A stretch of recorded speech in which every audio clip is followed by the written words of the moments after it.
1857 में अंग्रेजों के खिलाफ जो विद्रोह हुआ था, क्या संभल की ये सुरंग उसकी गवाह है? देश की आजादी के लिए स्वतंत्रता सेनानियों ने जो लड़ाई लड़ी, क्या संभल की ये बावड़ी उसका अहम पड़ाव है? क्योंकि रविवार को संभल के मुस्लिम मोहल्ले में 150 साल पुरानी बावड़ी की खुदाई शुरू हुई और जब मलबा हटा तो सामने आया इसमें 4 कमरे हैं और इन्हीं कमरों को जोड़ती है एक सुरंग। दावा किया जा रहा है कि सुरंग का निर्माण 1857 में हुआ था। अंग्रेजों से बचने के लिए क्रांतिकारी इस टनल में पनाह लिया करते थे और फिर बगावत के अगले स्टेप की रणनीति बनाया करते थे। क्या सुरंग का क्रांतिकारियों ने जान बचाने के लिए इस्तेमाल किया या नहीं, ये जांच के बाद ही क्लियर हो पाएगा। लेकिन कहा जा रहा है कि बिलारी सियासत की रानी की छावनी इसी बावड़ी में लगा करती थी।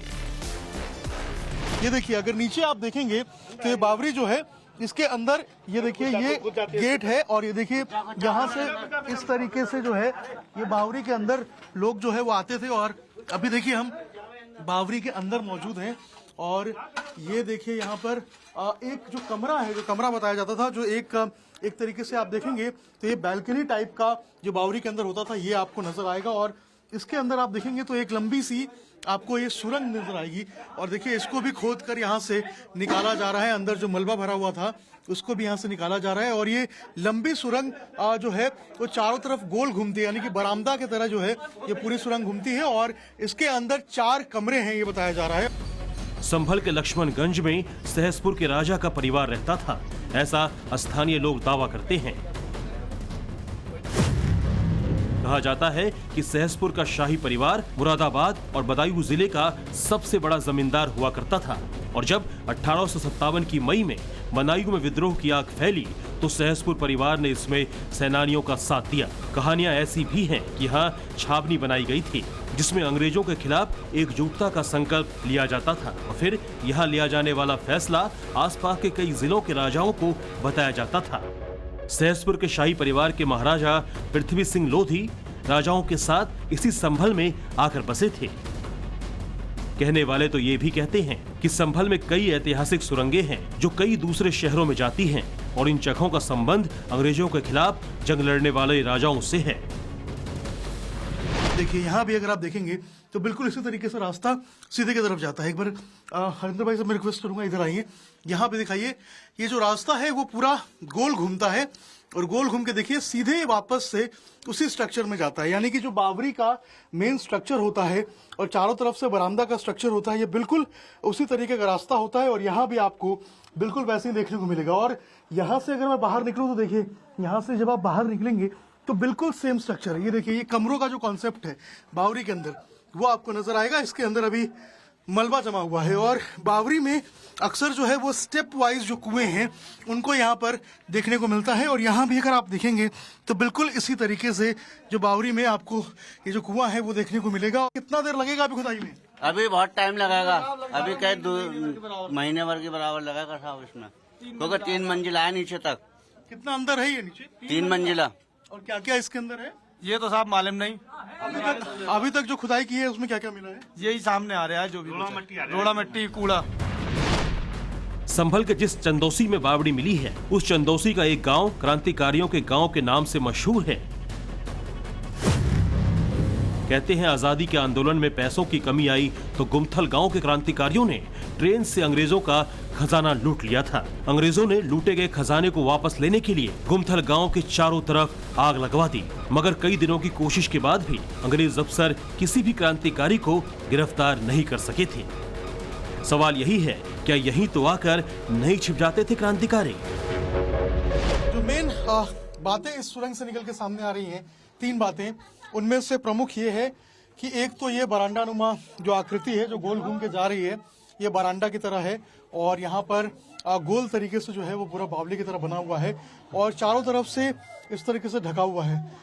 दूसरी जो मेन बात निकल के सामने आ रही है वो है सुरंग की। लोग ऐसा कह रहे हैं कि यहाँ से एक सुरंग जाती है जो कि अंदर की तरफ निकलती है और तीसरी बात कह रही है खजाने की, कि यहाँ पर एक खजाना भी हो सकता है।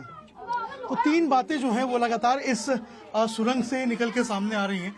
लोग ये मानते हैं कि यहाँ पर जो पहले राजा हुआ करते थे, राजा ने इस सुरंग का निर्माण कराया। बिलारी के राजा थे, उनके द्वारा बनाया हुआ सुरंग है। उनके द्वारा बनाई हुई बावड़ी है।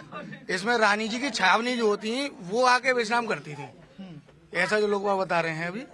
इसमें रानी जी की छावनी जो आती थी वो विश्राम करती थी। इसके अलावा 100 मीटर दूर एक राधा कृष्ण जी का मंदिर है, उसमें भी एक कुआं है। ये दोनों कुएं नीचे के मिले हुए हैं। तो लोगों का, पुरातन लोगों का कहना है, बुजुर्गों का, कि ये कुआं और दूसरा कुआं दोनों मिले हुए हैं और उससे अंदर इंटरकनेक्टेड एक रास्ता भी है।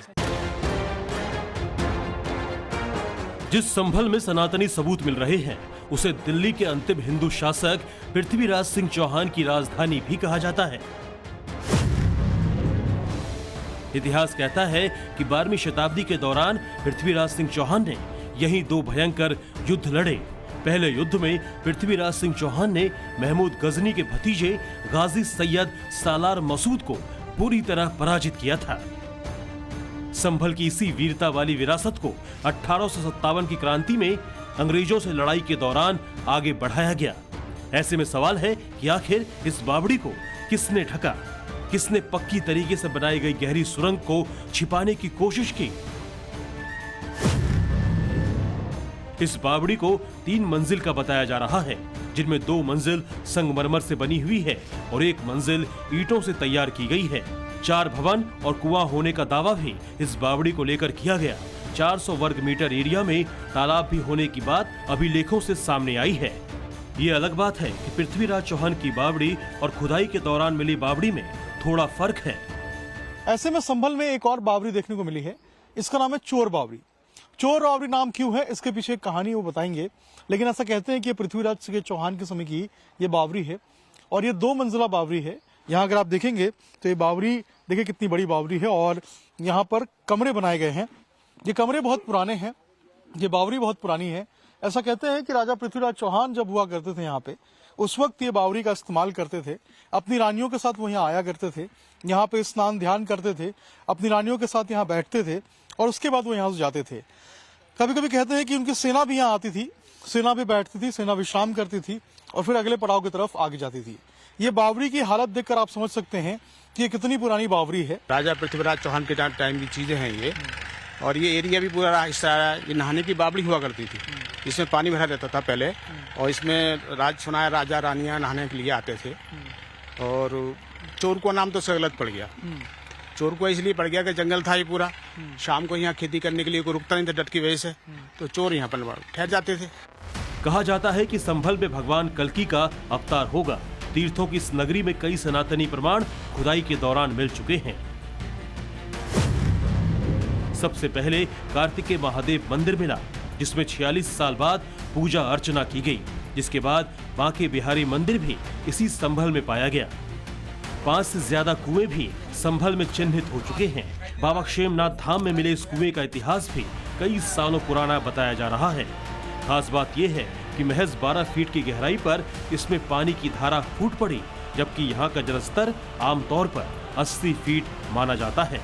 लोग ऐसा भी कह रहे हैं कि ऊपर से पानी जाने का कोई साधन इस कुएं में नहीं है। हो सकता है कि इसकी गहराई अनंत हो। अब संभल के अंदर एक नया कूप मिला, एक नया कुआं मिला है। ये दरअसल संभल में ही जो एक मंदिर का प्रांगण है उसके अंदर मिला है। ये देखिए आप, ये जो कुआं है ये आपको नजर आएगा, इसको ढक दिया गया था। और अब देखिए यहाँ पर कल जो यहाँ के जो पुजारी थे और आसपास के लोग थे, उन्होंने इसे तोड़ा और उसके बाद अंदर आप देखेंगे तो मात्र 12 फीट में यहाँ पर आपको जो पानी है वो नजर आएगा। लेकिन अगर आप संभल की पूरी स्थिति की बात करेंगे तो संभल में जो पानी का लेवल है वो 80 फीट पे आता है, लेकिन यहाँ अगर आप देखेंगे तो आपको 12 फीट पे ही जो पानी है वो नजर आएगा। इसके अलावा जो दीवार अगर आप देखेंगे इस पूरे कुएं की, तो जिन ईंटों का इस्तेमाल इसमें किया गया है वो पतली ईंटें हैं, छोटी ईंटें हैं। इन छोटी पतली ईंटों का इस्तेमाल पुराने जमाने में किया जाता था। हरिहर मंदिर को लेकर चर्चा में आया संभल अब सनातनी सबूतों के अलावा ऐतिहासिक प्रमाणों को भी सामने रख रहा है। मुख्यमंत्री योगी आदित्यनाथ चाहते हैं कि संभल को उसकी पहचान वापस दिलाई जा सके। हालांकि समाजवादी पार्टी इसे हिंदू वोट की राजनीति का जरिया मानती है। ये ऐसे ही ढूंढते रहेंगे, खोदते खोदते एक दिन अपनी सरकार को भी खोद देंगे। ये भाजपा खोज इसलिए रही है, इसके खोजने से कुछ परिणाम नहीं निकलेगा, केवल हिंदू मुसलमान में दूरी बढ़ा करके अपने वोट की ठीक करने की बात कर रहे हैं। तो सवाल ये है कि संभल में जो सुरंगें मिल रही है, क्या वो योगी आदित्यनाथ को अखिलेश के मुकाबले मजबूत कर रही हैं, जो मंदिर संभल में पाए जा रहे हैं, क्या बीजेपी उसके जरिए हिंदुत्व की भावना को प्रबल कर पाएगी? क्योंकि दावा किया जा रहा है कि संभल में मुगलों से पहले हिंदू शासकों का दबदबा हुआ करता था, लेकिन उसके बाद यहाँ की डेमोग्राफी बदलनी शुरू हो गई। मुगलों की मनमानी के बाद जो धर्म स्थल थे उन्हें भी कुछ साल पहले मिट्टी के ढेरों से दबा दिया गया। हालांकि अब योगी मिशन में जुट गए हैं, उनके केंद्र में संभल टॉप पर है। संभल से अभिषेक राज के साथ bureau report, times now Bharat. तो 2 मंजिल की बावड़ी मिली है और इस बावड़ी में जैसे जैसे खुदाई हो रही है कई सारे सच सामने आ रहे हैं। कुछ रिपोर्ट में आपने देखा उत्तर प्रदेश के संभल में जैसे जैसे खुदाई हो रही है, सनातन के साक्ष्यों से साक्षात्कार होता जा रहा है। संभल में पहले राधा कृष्ण मंदिर मिला, फिर बांके बिहारी मंदिर और उसके बाद एक प्राचीन बावड़ी। अब उसी बावड़ी की एसआई ने कार्बन डेटिंग शुरू कर दी। ऐतिहासिक बावड़ी में मिल रहे सबूतों की वीडियोग्राफी हो रही है। तो साथ ही बावड़ी के बगल में स्थित बांके बिहारी मंदिर में भगवान शिव से जुड़े प्रतीक चिन्ह भी मिले हैं। मंदिर के अलावा दीवारों पर भगवान राम और माता सीता की मूर्तियां भी उकेरी गई हैं। मंदिर में बजरंग बली की एक मूर्ति और एक शिवलिंग पहले से मिला हुआ था। मंदिर कब बना, किन परिस्थितियों में खंडर बना, इसकी भी जांच हो रही है। कालांतर में वहां कुछ हुआ उसकी भी जांच हो रही है। लेकिन फिलहाल सबकी नजर उस प्राचीन बावड़ी पर है जिसकी दरो दीवार रहस्य को समेटे हुए, और उन्हीं रहस्यों की पड़ताल कैसे हो रही है ये भी आपको बता दें। शुरुआत एक बड़ी खबर से करते हैं। बड़ी खबर यह है कि आज लगातार चौथे दिन भी संभल बावड़ी की खुदाई जारी है। रानी की बावड़ी बताया जा रहा है। रानी की बावड़ी का एसआई टीम ने फिर से इंस्पेक्शन किया है। खुदाई के दौरान बावड़ी का पहला तल वहां पर मिल गया है। 2 तल की ये बावड़ी है, यानी 2 मंजिल ये बावड़ी है। बीते 4 दिनों से लगातार बावड़ी की खुदाई चल रही है। मजदूर लगातार बावड़ी से मिट्टी निकाल रहे हैं। तस्वीरें देखिए किस तरीके से बर्तनों में मिट्टी को बाहर किया जा रहा है और बड़ी सावधानी से खुदाई, ताकि जो वहां पर साक्ष्य है और जो कुछ दीवारों पर उकेरा गया है वो कहीं से नष्ट ना हो पाए, ताकि ये कितने महत्व की जगह है, ऐतिहासिक तौर पर इसका कितना महत्व है, ये सब कुछ पता लगाया जा सके। जो दीवारों पर संकेत होंगे, जो दीवारों पर नक्काशी होगी, उसके जरिए कहा जा रहा है कि जैसे जैसे खुदाई होती रहेगी वैसे वैसे पुरानी परतें हटेंगी। जल्द मिट्टी में दबे बाकी राज भी सामने आ जाएंगे। संभल की सच्चाई कैसे सामने आ रही है उसकी 5 तस्वीरें आपके सामने। आप देखिए, आपके सामने पहले शिव मंदिर मिला, उसके बाद मंदिर के ठीक सामने अमृत कूप मिला। इसी कुएं से कई देवी देवताओं की प्रतिमाएं भी मिली। एक प्रतिमा तो खंडित अवस्था में मिली थी। कुछ दिनों बाद राधा कृष्ण का मंदिर भी मिला और उसके बाद उसके ठीक 100 मीटर दूर एक बावड़ी मिली और अब उस बावड़ी की खुदाई हो रही है। पिछले 4 दिन से खुदाई हो रही है और माना यह जा रहा है कि अगले 10 से 11 दिन और लगेंगे इस बावड़ी को पूरा खोदने।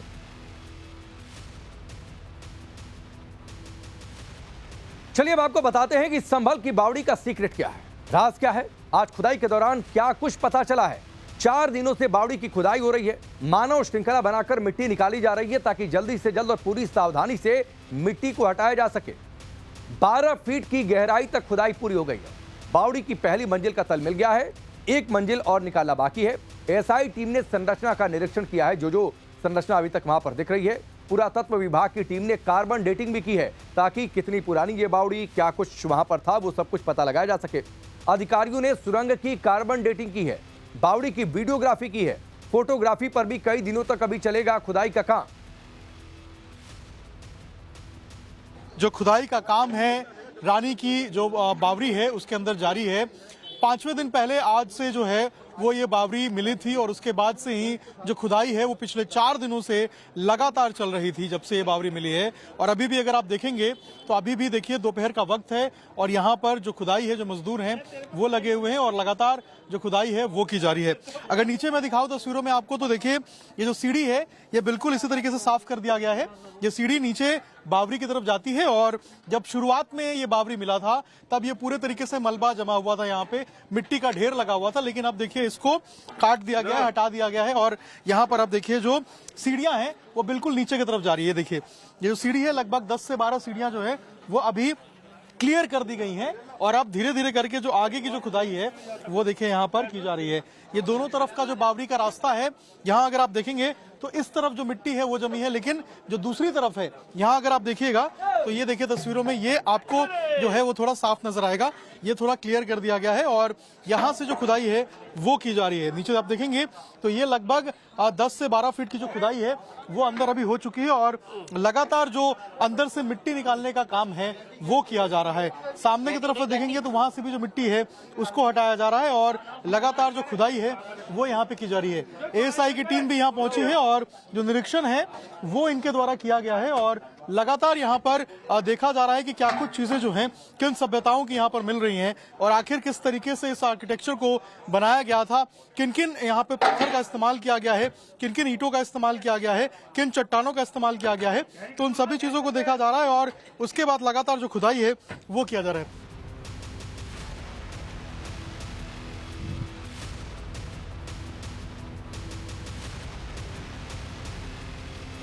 तो खुदाई लगातार हो रही है। खुदाई में कई सारी बातें सामने आ रही हैं। कहा जा रहा है कि जैसे जैसे खुदाई होगी वैसे वैसे बावड़ी की संरचना साफ होती जाएगी। अब तक बावड़ी के स्ट्रक्चर के बारे में जो कुछ पता चला है, पहले वो आपको सिलसिलेवार तरीके से बता देते हैं। बावड़ी में नीचे उतरने के लिए लाल सीढ़ियां वहां पर मिली हैं, यानी जो सीढ़ियां मिली हैं उनका रंग लाल है और अब तक लाल पत्थर की 8 सीढ़ियां वहां पर दिखी हैं। दोनों तरफ करीब 3 से 4 फीट वाले दरवाजे वहां पर दिखे हैं और कई सारे ऐसे दरवाजे हैं जो 3 से 4 फीट ऊंचाई वाले हैं। सुरंग के दोनों तरफ 5-5 गेट बने हुए हैं। यह भी पता चला है इन दरवाजों के अंदर 2 बड़े कमरे बने हैं। दोनों कमरों के अंदर से बड़ी सुरंग निकलती है और बावड़ी को लेकर स्थानीय लोगों का दावा यह है कि यह सुरंग बावड़ी को राधा कृष्ण मंदिर तक लेकर जाती है, जोड़ती है और मंदिर और बावड़ी में जो दूरी है वो 100 मीटर की दूरी है, यानी यह सुरंग है 100 मीटर। कितना टाइम लगेगा इसको पूरी खुदाई करने में आप लोगों को? कम से कम 15 दिन तो लगेगा। गली में इसमें 15 दिन लग जाएगा। अंदर क्या कुछ है, कुछ पता है आप लोगों को? अंदर अभी तो कुछ पता ही नहीं, अंदर चल रहा है, बता रहे हैं कि 3 मंजिल अंदर है। अभी बीच में आप लोग खुदाई करेंगे या अंदर की तरफ जाएंगे?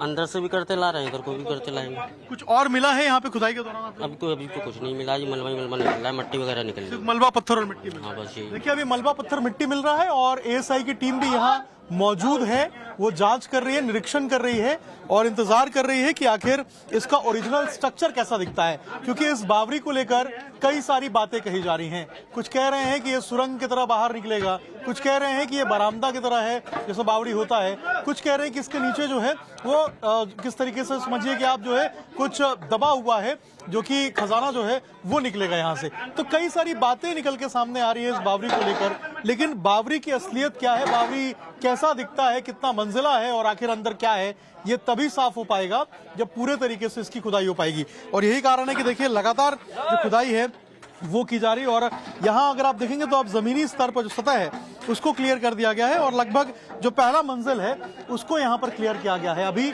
बताया जा रहा है कि 2 मंजिल और है और इसके नीचे यहाँ पर कूप है। तो ऐसे में जो खुदाई की प्रक्रिया है वो लगातार जारी है और लगातार जो यहाँ पे मजदूर डटे हुए हैं और यहाँ से जो मिट्टी मलबा है उसको हटाने का काम जारी है। सीढ़ियां साफ कर दी गई हैं और अब नीचे जाने का जो रास्ता है वो बनाया जा रहा है ताकि नीचे जा सके और उसके बाद जो नीचे की जो खुदाई है उसको यहाँ पर शुरू किया जा सके।